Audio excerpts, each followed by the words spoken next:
chers bien-aimés. J'espère que tout le monde va bien. De mon côté aussi, tout va bien par la grâce de Dieu. Aujourd'hui, nous allons parler un peu avec vous de la sémence. La sémence, c'est quoi en fait? Vous voyez très bien que je suis dans un endroit où il y a plein d'arbres. Ce sont des arbres fruitiers, mais avant que ça devienne des gros arbres comme ça a commencé d'abord par une sémence, donc c'est un noyau qu'on a planté, et voilà, aujourd'hui c'est devenu un grand arbre. Et comme il y a eu plusieurs sémences, plusieurs noyaux enfouis dans la terre, et nous avons finalement un verger. En entrant dans ce verger, j'ai eu cette inspiration pour parler un peu de la sémence. Ah oui, la nature nous accorde plusieurs sortes de sémences. On peut avoir l'arachide, on peut avoir la l'endive, on peut avoir des semences, l'oseille, ainsi de suite.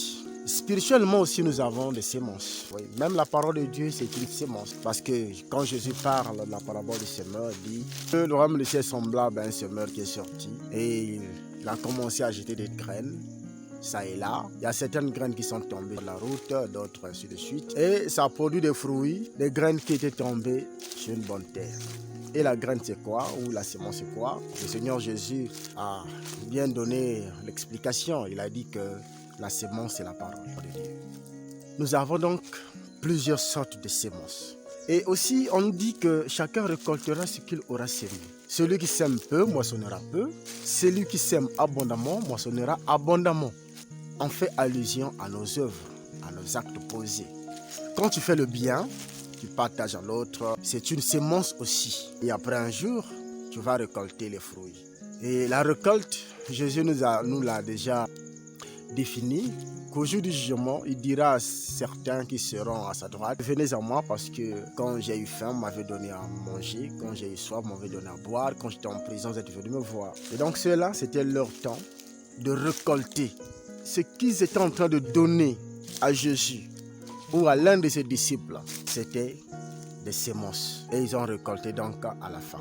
Après leur vie ici sur terre, ils ont récolté la vie éternelle. Nous savons aussi qu'il y a des sémences qui donnent des fruits qui ne sont pas comestibles. Des fruits qui sont dangereux, qui entraînent à la mort. Ça sont des mauvaises sémences. On appelle ça des mauvaises sémences. Et il y a aussi plusieurs sortes de mauvaises semences. Tout ce que nous pouvons faire du mal. Les mauvaises pensées, les mauvaises paroles prononcées sont des mauvaises semences. Les mauvaises décisions prises sont des mauvaises semences. Parce que quand nous faisons sortir une parole, peut-être de malédiction, une condamnation, c'est une sémence que nous avons enfouie en terre et après un jour, ça va germer. Malheureusement, ce sont des fruits qui seront amers. Ce sont des fruits qui ne vont pas rendre service à la société ou même à soi-même. Ayant conscience de tout ça, nous devons savoir qu'est-ce qu'il faut finalement s'aimer ou qu'est-ce qu'il faut avoir, quelles sortes de sémences que nous devons avoir dans notre grenier afin que demain nous nous réjouissions. Il faut dire que nous devons avoir une vision très longue et objective. Au lieu seulement de se contenter du présent, mais dans tout ce que nous pouvons poser comme acte, regardons le futur. Qu'est-ce que ça va donner après? Si je me contente par exemple de satisfaire la chair aujourd'hui, c'est vrai que ça me fait plaisir. Escroquer, voler, ça me fait plaisir aujourd'hui sur la chair. Commettre l'adultère, ça me fait plaisir. Mais demain, ça va me donner quoi? Il y aura un vide. Au contraire, je vais récolter les épines. Au contraire, je vais cueillir les fruits qui seront amers. Le choix est clair. Parfois, il faut accepter de souffrir aujourd'hui pour mieux vivre demain. Pour donner un bonheur à ceux qui viendront après moi. Parce que Dieu dit aussi dans sa parole, je bénis jusqu'à 1000 générations de ceux qui font ma volonté. Donc quand tu fais la volonté de Dieu, Dieu te bénit.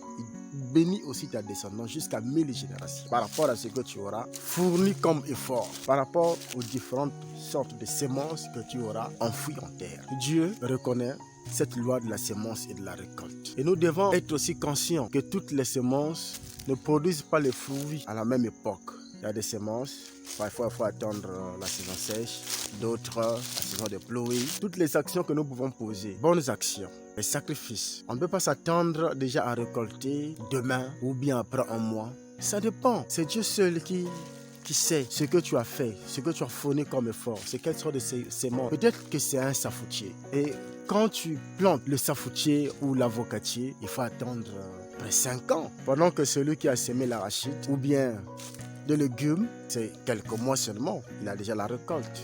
il peut déjà commencer à manger. Plus que tu supportes, pendant que tu persévères à entretenir, à désherber ce que tu as sémé, ce que tu as planté.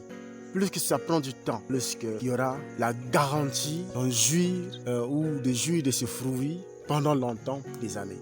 Nous devons penser à accepter parfois de souffrir, de persévérer dans tout ce que nous faisons, les bons actes ou les bonnes actions que nous posons, même s'il n'y a pas encore de retour, même si on ne sent pas vraiment que c'est comme si Dieu ne répond pas encore à nos demandes, il y a encore un manque, il y a encore des difficultés pendant que tu as eu à faire ce qui est bien aux autres et tout.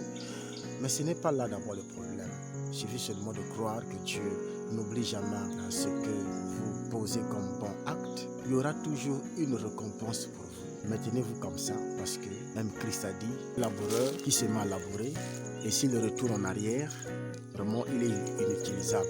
Donc il faut avancer, continuer à persévérer. Donc je vous exhorte, chers frères et sœurs bien-aimés, de continuer à œuvrer pour le Seigneur et surtout poser de bonnes actions, continuer à s'aimer et s'aimer surtout toutes sortes de semences, comme il est écrit que ne fais pas reposer ta main, continue parce que Dieu n'aime pas la paresse. Plus que tu dors, plus que tu t'appauvris. Mais il faut travailler à l'exemple de la fourmi. Il n'a ni chef ni inspecteur, mais elle ne manque jamais de nourriture. Merci. J'espère que ce sera aussi de même pour votre cas. L'Éternel Dieu vous donnera aussi la force pour que vos mains, vos membres ne se fatiguent pas et que vous continuez à s'aimer